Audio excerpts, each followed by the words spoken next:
Carboxylic acids are organic molecules that can react in a number of different ways. In fact, they're one of the most reactive compounds that you will see on test day. But before we can examine the reactivity of these compounds, we must be able to name and define them.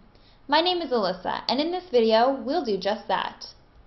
We'll start off by considering how to name carboxylic acids, and then we'll sift through the information regarding physical properties and acidity. After watching this video, you will be comfortable naming carboxylic acids and discussing their properties when questions come up on test day. You will be able to answer questions that ask you to find the IUPAC name of certain carboxylic acids. Carboxylic acids contain both a carbonyl and a hydroxyl group on the same carbon atom and are therefore always found at the end of a carbon chain.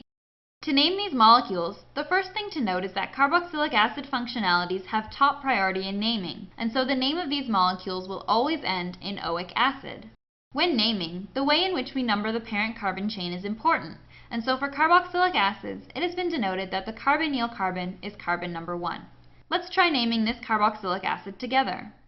The first step is to count the number of carbon atoms in the longest carbon chain. In this case, there are 6 carbon atoms, and so the parent chain is named as if it were a hexane molecule. But we know that this molecule has a carboxylic acid group, and so we know that there must be oic acid at the end of the name. The final step is to consider the substituents on the parent carbon chain. In this case, there is a methyl substituent at carbon number 4. Therefore, the IUPAC name for this molecule is 4-methylhexanoic acid. It is also important to know how to name the salts of carboxylic acids. These are molecules that have lost the acidic hydrogen atom to form an anion and have paired up with a cation. We start by naming the compound as if it were a carboxylic acid, and then we replace the ic acid ending with 8, leaving us with 2-chlorobutanoate.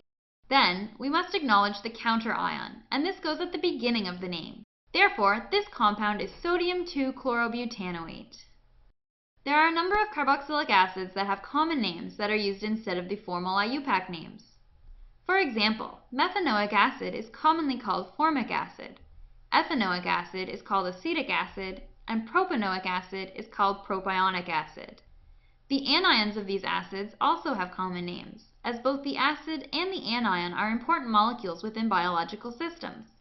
Similar to before, we name the anion by replacing ic acid with 8.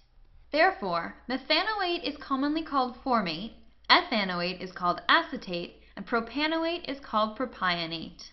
It's good practice to become familiar with these common names, as you will most likely see them throughout your studies. Cyclic carboxylic acids are slightly different to name. These molecules have the suffix carboxylic acid as 2 separate words. Then, the cyclic portion is named as usual, keeping in mind that the carboxylic acid group has priority over the alcohol, and so it is found at carbon number 1. This molecule is then named 3-hydroxyl-cycloheptane carboxylic acid. Sometimes you will encounter molecules with 2 carboxylic acid groups. In these cases, we change the suffix of the name to dioic acid, where the di indicates that there are 2 carboxylic acid groups. Again, just name the parent chain as usual, but remember to make sure that the substituents have the lowest number possible, while still maintaining proper priority. In this case, the numbering is going from left to right, to give us the IUPAC name 3-chlorooctandioic acid.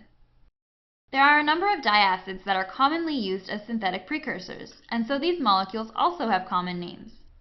To help you remember these names, think of this small mnemonic. Oh my, such good apple pie! Take note of the first letter of each word and relate them to the following diacids: oxalic acid, malonic acid, succinic acid, glutaric acid, adipic acid, and pimelic acid. The mnemonic helps you remember the names of these molecules in order of increasing number of carbon atoms, starting at 2 and increasing to 7. Now that we can name these molecules, let's look at some properties that they all share. Because carboxylic acids have a hydrogen atom bound to an electronegative oxygen atom, these molecules are capable of forming hydrogen bonds.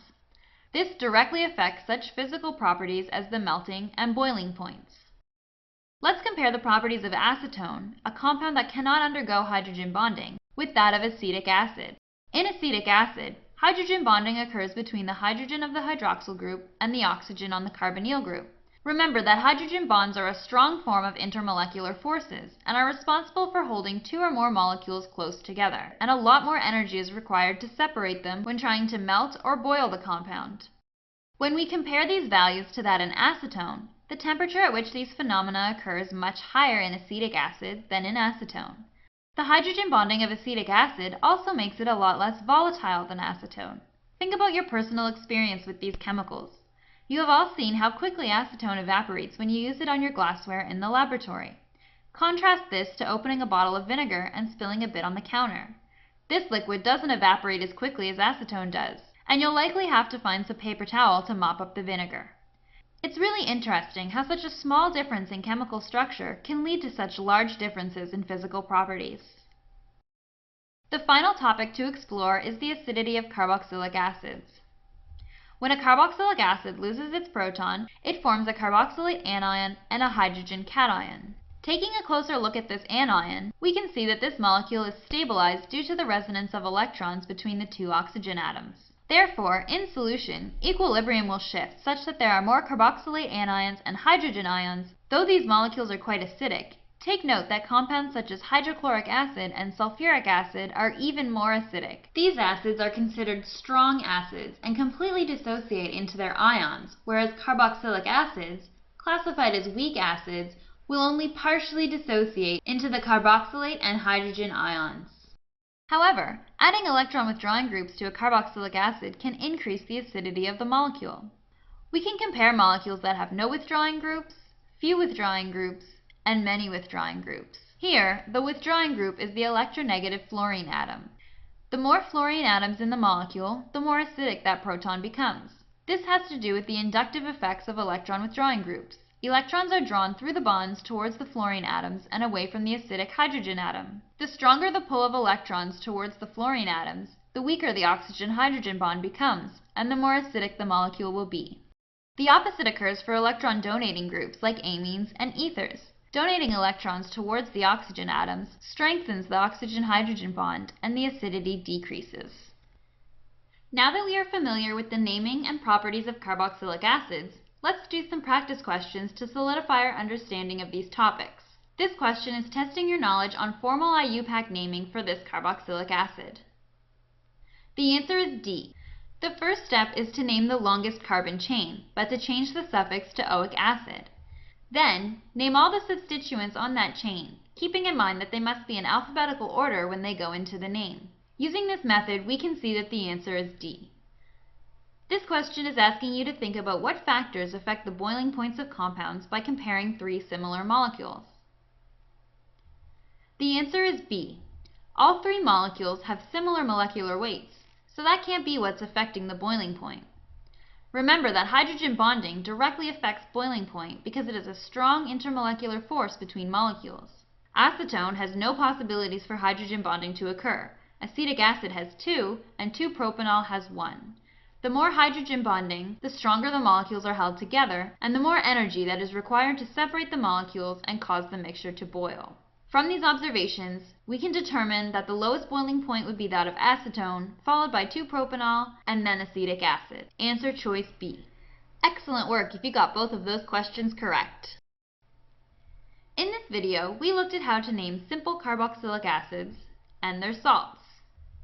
We touched briefly on naming cyclic carboxylic acids, and went through another brief example of naming diacids. We also investigated the physical properties of carboxylic acids and how they are related to hydrogen bonding between molecules. Finally, we looked at what factors increase and decrease the acidity of these compounds by investigating electron withdrawing and electron donating properties. Thank you for watching this video on carboxylic acid description and properties. Now you can feel confident in your foundation knowledge of this topic when you see questions relating to it on test day.